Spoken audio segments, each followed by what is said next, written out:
Les lettres de Montmoulin, Alphonse Daudet, en Camargue, chapitre 4, le rouge et le blanc. Tout près de chez nous, à une portée de fusil de la cabane, il y en a une autre qui lui ressemble, mais plus rustique. C'est là que notre garde habite avec sa femme et ses deux aînés. La fille, qui soigne le repas des hommes, raccommode les filets de pêche.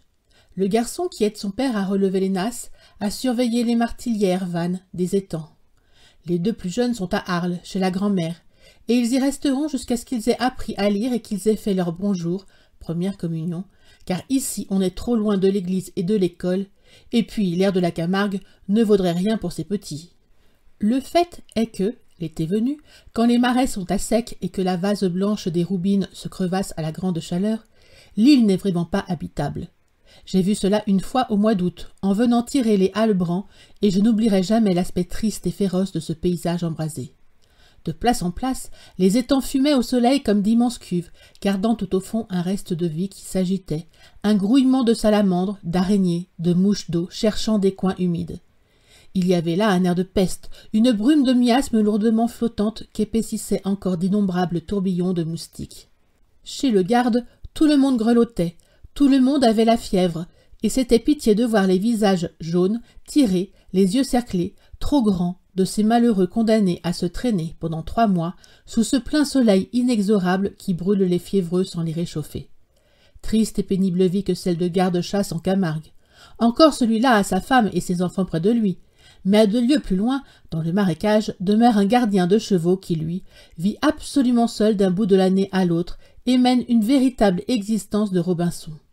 Dans sa cabane de roseaux, qu'il a construite lui-même, pas un ustensile qui ne soit son ouvrage, depuis le hamac d'osier tressé, les 3 pierres noires assemblées en foyer, les pieds de tamaris taillés en escabeau, jusqu'à la serrure et la clé de bois blanc fermant cette singulière habitation. L'homme est au moins aussi étrange que son logis. C'est une espèce de philosophe silencieux, comme les solitaires, abritant sa méfiance de paysan sous d'épais sourcils en broussailles. Quand il n'est pas dans le pâturage, on le trouve assis devant sa porte, déchiffrant lentement, avec une application enfantine et touchante, une de ces petites brochures roses, bleues ou jaunes, qui entourent les fioles pharmaceutiques dont il se sert pour ses chevaux. Le pauvre diable n'a pas d'autre distraction que la lecture, ni d'autres livres que ceux-là. Quoique voisins de cabane, notre garde et lui ne se voient pas.